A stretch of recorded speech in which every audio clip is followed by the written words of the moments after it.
Bismillahirrahmanirrahim. Assalamualaikum warahmatullahi wabarakatuh. Tuan-tuan dan puan-puan, nama saya Profesor Dr. Muhammad Tajuddin dan pada video kali ini saya ingin membuat ulasan tentang satu tajuk, kalau wujudnya muafakat Melayu, bolehkah ada muafakat Cina, muafakat India dan muafakat Dayak? Tuan-tuan dan puan-puan, isu ini timbul apabila kita dengar pemimpin-pemimpin PAS yang sering mengungkit-ungkitkan bahawa muafakat nasional yang dibuat oleh dengan UMNO perlu diwujudkan semula dan diperkukuhkan. Baru-baru ini Dr. Samsuri pun telah menyahut dalam wawancara di dalam podcast KJ bahawa perlu ada muafakat orang Melayu Islam, termasuk juga amanah, termasuk semualah yang dikatakan bersatu itu parti Bumi Putra, tetapi nampaknya dia pun Melayu juga. Jadi dari satu sudut ramai orang Melayu akan bersetuju dengan cadangan ini, sebab ditanamkan di dalam jiwa kita bahawa hanya kalau kita bersatu sebagai orang Melayu dan bersatu sebagai orang Islam, barulah Melayu dan Islam tu boleh dipertahankan. Ini adalah naratif lama yang ditanamkan cukup dalam. Tuan-tuan dan puan-puan, bagi saya naratif ini adalah naratif yang lapuk, yang tidak benar. Kekuatan seseorang itu adalah berdasarkan kepada pemikiran dan juga hati. Kalau dia ada banyak fikiran dari sudut membaca, memberi pandangan, berbicara, berbincang, berbahas, maka ketajaman pemikiran itu akan membuatkan ia memberi idea yang bernas. Kelapangan jiwa pula akan membuat ia berkawan dengan semua manusia. Jadi dengan intelek dan juga dengan jiwa, maka kedua-dua ini dengan menggunakan AI dan network dan sebagainya, maka akan berjaya di dalam apa-apa pekerjaan dan juga aktiviti ekonomi ataupun aktiviti kemanusiaan. Bukan ia bergantung kepada satu kaum, dan bukan juga ia bergantung kepada di bawah tempurung satu agama. Jadi di sini kita kena lihat dan renung sama ada cadangan muafakat Melayu ini dan muafakat Islam ini menguntungkan siapa, tuan-tuan? Adakah ia menguntungkan orang Melayu macam tuan-tuan dan saya, ataupun dia menguntungkan pemimpin-pemimpin Melayu? Bagi saya, yang asyik bercakap ni adalah pemimpin, dan mereka hendak undi Melayu supaya mereka menjadi pemimpin dan akan masih lagi meletakkan orang-orang Melayu itu di bawah. Kalau mereka tak letakkan pun, naratif yang mereka buat itu sudah tentu membuatkan orang Melayu tidak boleh bergerak ke hadapan. Saya akan bentangkan 5 ulasan bagaimana saya merasakan bahawa cadangan muafakat ini adalah cadangan yang akan merosakkan orang Melayu itu sendiri. Yang pertama, wujudnya muafakat Melayu membawa mesej bahawa perkauman itu masih menebal, iaitu mesej daripada tahun 60-an. Memanglah tahun 60-an tu kita orang Melayu tak kuat dari sudut ekonomi, dari sudut pelajaran, tetapi sekarang mereka telah pun menguasai bidang pendidikan, bidang ilmu yang banyak, engineer, arkitek, doktor, semua ramai dah Melayu. Jadi yang nak kena Melayu lagi ni nak buat apa? Melayu pun dah nak kena pergi bekerja kat Australia, kena pergi kerja dekat China, kena pergi kerja dekat Filipina, kena pergi kerja dekat Amerika dan sebagainya. Jadi kenapa kita nak bergantung kepada Melayu semata-mata? Jadi di sini kita lihat bahawa konsep ini adalah konsep yang terkebelakang. Ia memberi apa yang dikatakan false sense of security. Security atau keselamatan yang utama adalah fikiran dan jiwa. Kalau kita tidak ada fikiran, barulah kita seperti haiwan-haiwan, kita nak kena cari grup kita.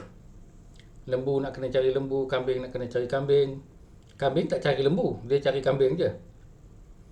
Jadi di sinilah tribal mentality, herd mentality ataupun mentality seperti haiwan protecting diri dia sendiri. Ini adalah satu yang terkebelakang.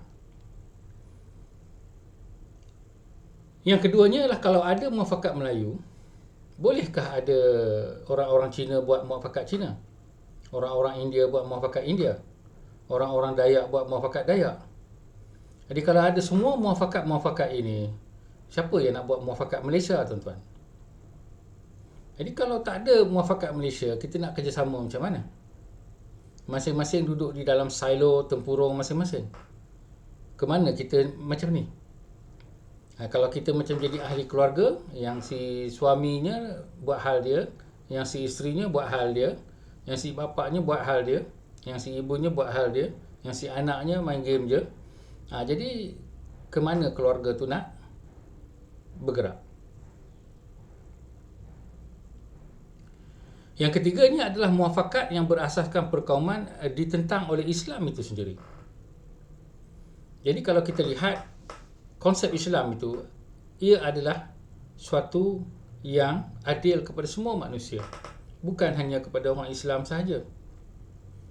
Tak boleh kalau kita muafakat Islam, jadi kita pun merompak orang-orang bukan Islam. Tak boleh macam tu. Harta dia, harta dia. Maruah dia, maruah dia. Kita tak boleh mencabul maruah dia. Kita boleh merompak harta dia.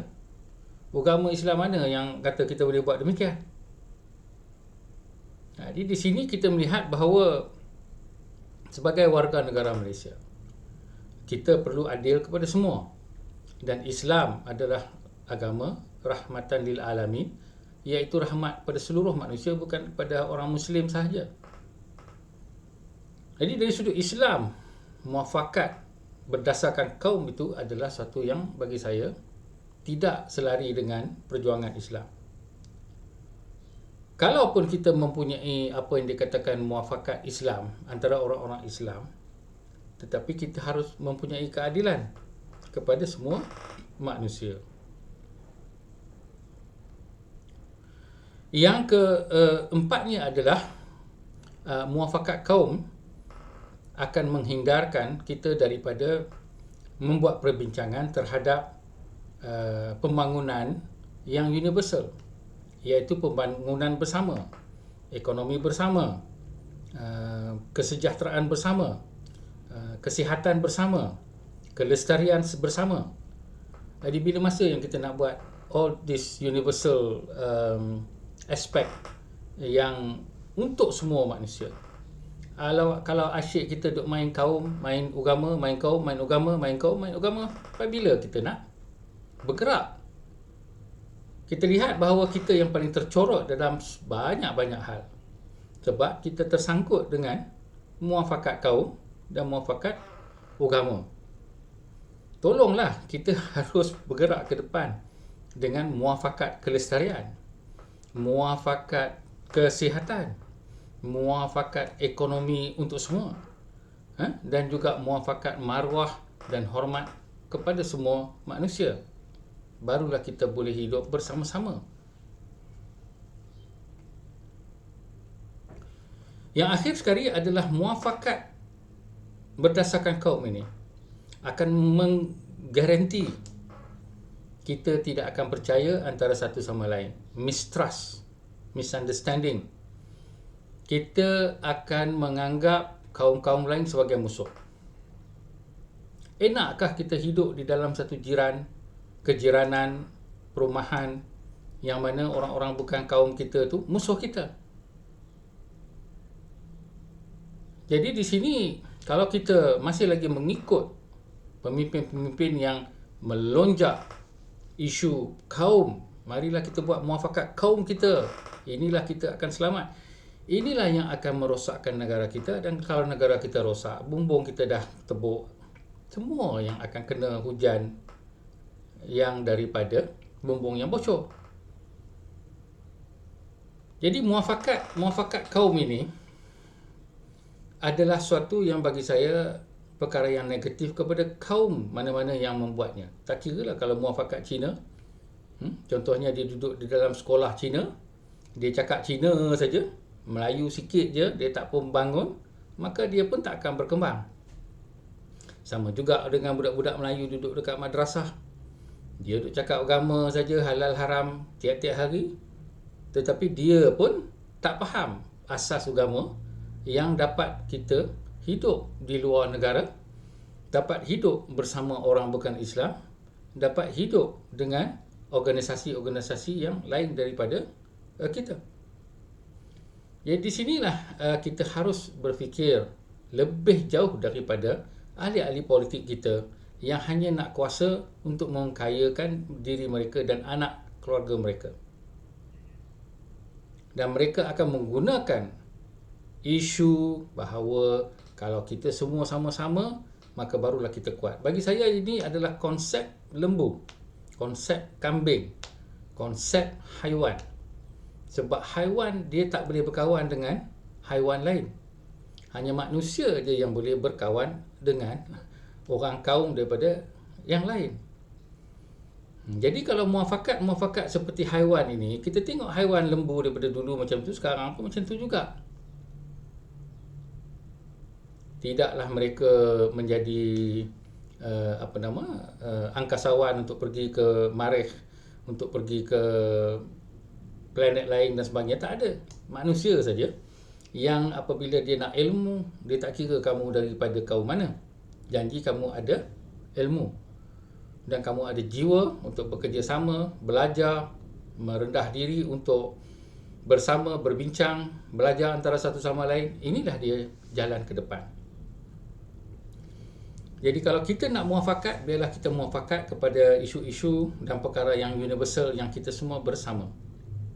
Janganlah kita bermuafakat untuk syok sendiri kita sahaja.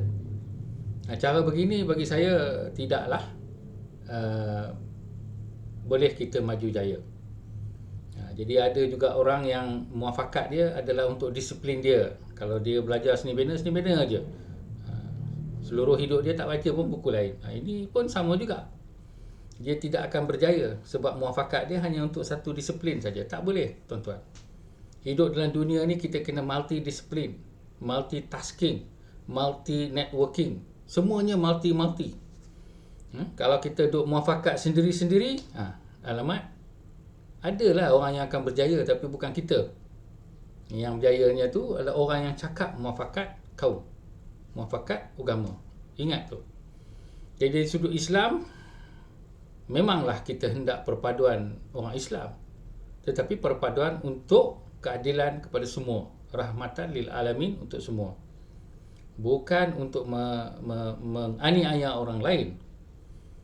Dan seelok-eloknya biarlah kita bermuafakat dengan semua orang. Semua orang tahu bahawa orang Islam ni adalah orang yang baik, orang Islam ni adalah orang yang adil, orang Islam ni orang yang peramah, orang Islam ni mudah kita kita jadi kawan, orang Islam ni adalah amanah.